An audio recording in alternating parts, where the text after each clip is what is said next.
probably going to reduce the tariff a little bit on that. We think we're going to bring it down to 10% on the oil. Військові, як вони будуть голосувати? І це питання не від мене. चुनाव प्रचार के दौरान Trump ने साफ कह दिया था कि वो राष्ट्रपति बनने के बाद यूक्रेन को दी जाने वाली सैन्य सहायता तुरंत रोक देंगे और ट्रंप की वापसी के बाद से ही यूक्रेनी राष्ट्रपति जेलेंस्की की सांसें अटकी हुई हैं। ट्रंप ने साफ कह दिया था कि वो व्हाइट हाउस में आते ही यूक्रेन युद्ध रुकवा देंगे। और अब इसी कड़ी में ट्रंप को लेकर एक और बड़ा खुलासा हुआ है जो यूक्रेन का सिर दर्द बढ़ा सकता है। दरअसल कई मीडिया रिपोर्ट्स में ये खुलासा हुआ है कि ट्रंप यूक्रेन को मिलिट्री सहायता के बदले जेलेंस्की के रेयर अर्थ मिनरल्स मांग सकते हैं। आपको बता दें कि यूक्रेन में रेयर अर्थ मिनरल्स का भंडार है।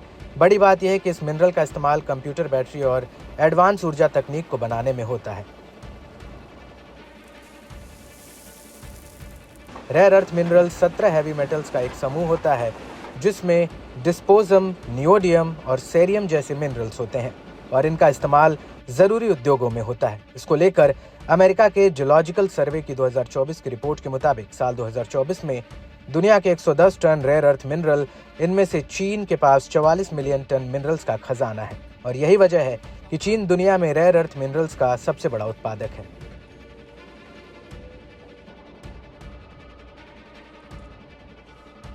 लेकिन इस सब के बीच बड़ी बात यह है कि रेयर अर्थ मिनरल के 17 के 17 मिनरल्स इलेक्ट्रॉनिक से लेकर डिफेंस इंडस्ट्री में इस्तेमाल होते हैं। यूरोपियम का इस्तेमाल टेलीविजन स्क्रीन में इस्तेमाल होता है, वहीं सेरियम का इस्तेमाल ग्लास और ऑयल रिफाइनिंग की पॉलिशिंग में होता है, वहीं लांथेनम का इस्तेमाल कार कैटेलिटिक कन्वर्टर में होता है। रेयर अर्थ का इस्तेमाल हवा टरबाइन में भी होता है और यही वजह है कि ट्रंप अब यूक्रेन से रेयर अर्थ मिनरल मिलिट्री सहायता के बदले में मांग सकते हैं।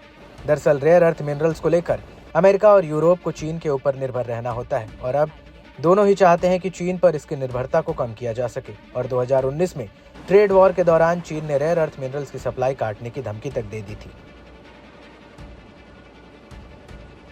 वहीं ट्रंप के यूक्रेन को मौजूदा प्रस्ताव को लेकर रूस भी तिलमिलाया हुआ है। रूस का कहना है कि अमेरिका यूक्रेन के रेयर अर्थ मिनरल से दूर ही रहे। इसको लेकर रूस के राष्ट्रपति भवन क्रेमलिन के प्रवक्ता दिमित्री पेस्कोवेव ने कहा, यदि हम मौजूदा चीजों को कहें, ये मदद खरीदने का एक प्रस्ताव है। अन्य शब्दों में ये बिना शर्त के नहीं देना या कुछ अन्य कारणों से, लेकिन विशेषकर एक व्यावसायिक आधार पर प्रदान करना है। पेस्कोव का कहना है कि बेहतर होगा कि अमेरिका ये मदद ना ही दे, इससे युद्ध को खत्म करने में योगदान मिलेगा। वहीं जर्मनी की चांसलर ओल्फेस स्कोल्स का कहना है कि ट्रंप का ये सुझाव उनके स्वार्थीपन को दिखाता है। यूक्रेन को इन रेयर अर्थ मिनरल्स की जरूरत युद्ध के बाद पुनः निर्माण में पड़ेगी।